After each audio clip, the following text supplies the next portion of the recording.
You want to win your college football bowl pool. There's no better way to kick off the new year than collecting the winner's money and talking some trash to your friends. Entering a bowl pool is easy enough, as you pick the winner in each bowl game straight up. Some pools require confidence points that find the number of points that you earn for picking the winner in that game, while others weight games equally. In this episode, I will take you from a novice that doesn't know the difference between Old and Southern Miss to an expert that optimizes your chances to win a bowl pool. I'll go through the following. 1. The value in bowl pools. How good are people at picking bowls? 2. The type of bowl pool that you should enter. Get this wrong and you might as well light your entry fee on fire. And 3. Contrarian strategies. Just like for March Madness pools, sometimes you have to pick against what other people are doing. Let's dig into it.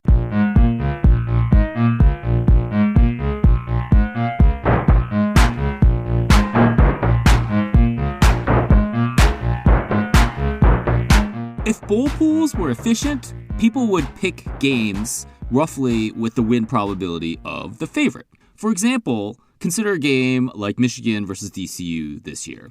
I have given Michigan a 74% win probability. So if bowl pools were efficient, you would expect about 3 and 4 pools to pick Michigan. For more closely contested games, the teams should get picked closer to 50-50.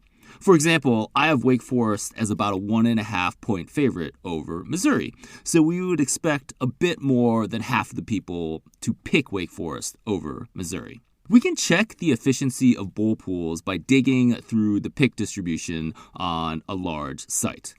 Since millions of people contribute bowl picks to sites like Yahoo and ESPN, it gives a pretty good picture of public behavior. I looked at how the public did compared to the closing point spreads in these bowl games.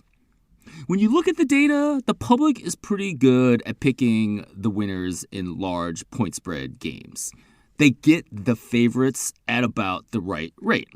For example, 85% of people on ESPN this year have picked Michigan over TCU. That is reasonably close to the 3 and 4 chance that I have given Michigan to win. However, the public tends to falter in games with smaller point spreads. For example, the public on ESPN has picked Wake Forest 72% of the time. That is significantly more than the 55% win probability that they have. And this isn't even one of the worst ones that we can find this year. More on that later. In the past, I did a study about how the public picks bowl games, and what I found is that they were really bad in picking the winners in games that tended to be close, so games that had a small point spread. The data that I looked at came from Yahoo, and it covered the seasons from 2013 to 2016. I know this might seem like old data, but do you really think people are getting better at picking bowl game winners in the Twitter era? I would say no.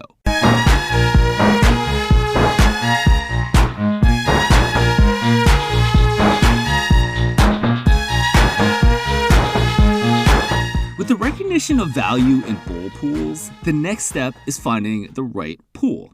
While the 1,000-person pool with a 6-digit prize pot might seem enticing, I would recommend avoiding these contests. To understand why, consider this scenario. Steph Curry walks into a gym full of college basketball players hoping to make the NBA. Feeling kind of cocky, he challenges the players to a 3-point shooting contest. Beat Steph Curry and get an NBA rookie contract. Will any player beat Curry, the greatest shooter to ever grace a basketball court? It depends on the number of players that compete. Let's assume that Steph has a 95% chance to win each contest. For any one player, it's unlikely that that college kid is going to beat Steph Curry. If Steph only takes on 2 players, then you can calculate his chance for beating both of those players. You can do that by multiplying 0.95 by 0.95. And this gives that there is about a 90% chance that he beats both of these 2 college kids. However, the more players that challenge him, the more likely that one of these college kids gets hot and beats him.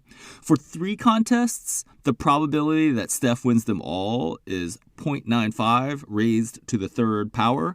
I will spare you doing the math. That is 81.5%. For 13 contests, Steph now has a roughly 50-50 chance to beat all these college kids.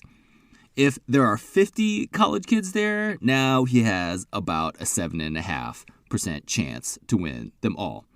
His probability to win this 3-point shooting contest goes down exponentially, as us math folks like to say. If you use analytics and market data in your bowl pool, you are like Steph Curry. You have a very good probability to beat any arbitrary pool entrant. So anyone that we are picking from a Yahoo or an ESPN. However, a problem arises if you get into a pool too large. Do not get into a large pool. No analytics or market data can help you defeat the randomness that comes with these large contests.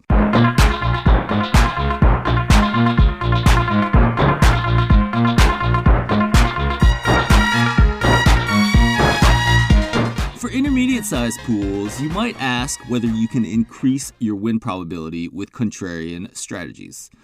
For example, consider a March Madness bracket, in which the choice of champion gets the most points. In my book, How to Win Your NCAA Tournament Pool, I discuss how you make a contrarian choice. This requires picking a champion that has a good win probability, but is not getting picked by a lot of other people. For example, when I first wrote my book, Duke was the contrarian choice in 2015. They had a 12% chance to win that tourney by my numbers, but almost no one was picking them as champion in their pools. If you picked Duke and they won, then you got a large number of points that no one else got. We will see how that will show up for bowl pools very soon. By picking a contrarian champion, you are reducing the expected value of points in your bracket. Duke had a 12% win probability, and that was really small compared to the 36% for Kentucky. However, you are increasing the variance in points that your bracket produces by picking Duke. If Duke wins, you obviously get a positive bump that not many others will have. The contrarian choice has lower expected value, but higher variance. Now, let's think about how to apply this idea to a bowl pool. You need to find a favorite getting picked by the vast majority of the public. The idea is to find a large difference between the public pick percentage and a team's win probability. However, this contrarian approach only works in certain kinds of pools. Remember, the idea with contrarian choices is to make picks with lower expected value but higher variance.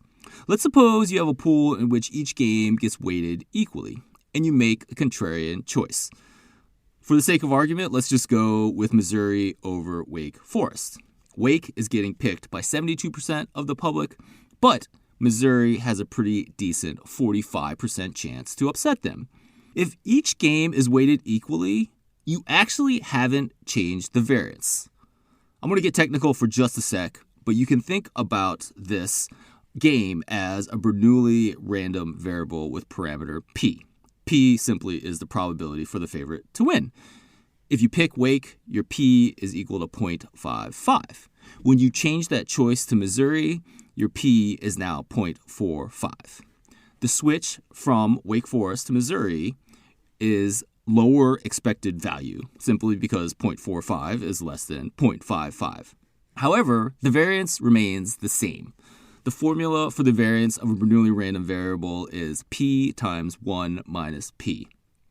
And if you just insert these values into that formula, you can see that the variance has not changed when you made the switch from Wake Forest to Missouri. In a pool with no confidence points, you are lowering your expected value, but you are not changing the variance. For a pool with confidence points, the variance for a game is actually that number of points times the variance for that individual game. What happens is that you can change the variance by changing the number of confidence points on that game. So now what you do is you are picking the underdog, but you are also changing the number of confidence points. You are making the number of confidence points higher.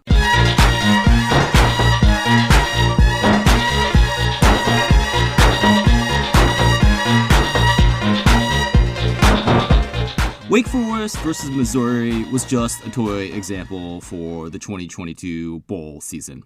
Let's actually talk about a better one. Georgia Southern had a huge win this year over Nebraska. New coach Clay Helton came over after getting fired from USC last year, and it seemed like he had his program in a good spot. However, that was early in the season. Since then, Georgia Southern ended up with a 3-5 record in the Sun Belt, not exactly the toughest conference in FBS play. In bowl season, they are going to play Buffalo, a MAC team with an identical 6-6 record for the season.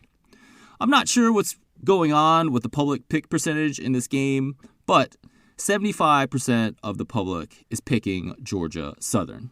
Does it have something to do with this Nebraska game? Maybe. Their true win percentage is 52.4%. Georgia Southern should win, but Buffalo has a solid chance for an upset in this 50-50 type game. Pick Buffalo and bump up their confidence points. If they win, you now have a pretty big edge over the 3 and 4 people in your pool that have Georgia Southern.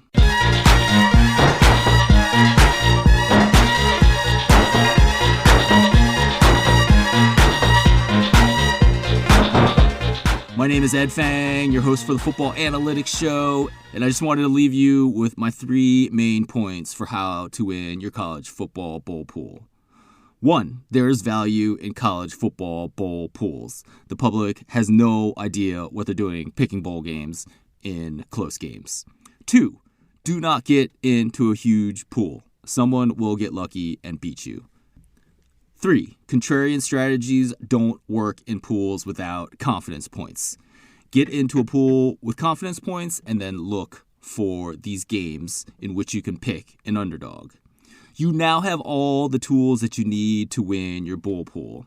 However, if you don't want to do all the work yourself, I have you covered. The Power Rank 2022 Bowl Season Report has a cheat sheet for you to fill out your bracket. In addition, I identify 2 contrarian choices that the numbers like even more than Buffalo over Georgia Southern. And, I've checked that in these games that the quarterback hasn't opted out or transferred. Members of the Power Rank get access to this bowl season report. In addition, new members that sign up this week will be put into a drawing for the book Net Gains. This is a book by ESPN's Ryan O'Hanlon. He was a guest on this podcast. The book is fantastic. I think it's a must-read for anyone who is interested in either analytics or the game of soccer. If you become a new member this week, I will put you in a drawing for a copy of that book. Only new members that sign up this week will be put into that drawing. The Power Rank 2022 Bowl Season Report is also available as a separate product. This is actually the only time of year that you can get my college football predictions without becoming a member of the Power Rank. To learn more, go to thepowerrank.net. This is a URL that will take you to a place on my site where you can learn more about becoming a member of the Power Rank or purchasing the Bowl Season Report as a separate product. Once again, that is thepowerrank.net. Once again, my name is Ed Fang. I'm honored to be your host for the Football Analytics Show, and I will talk to you again soon.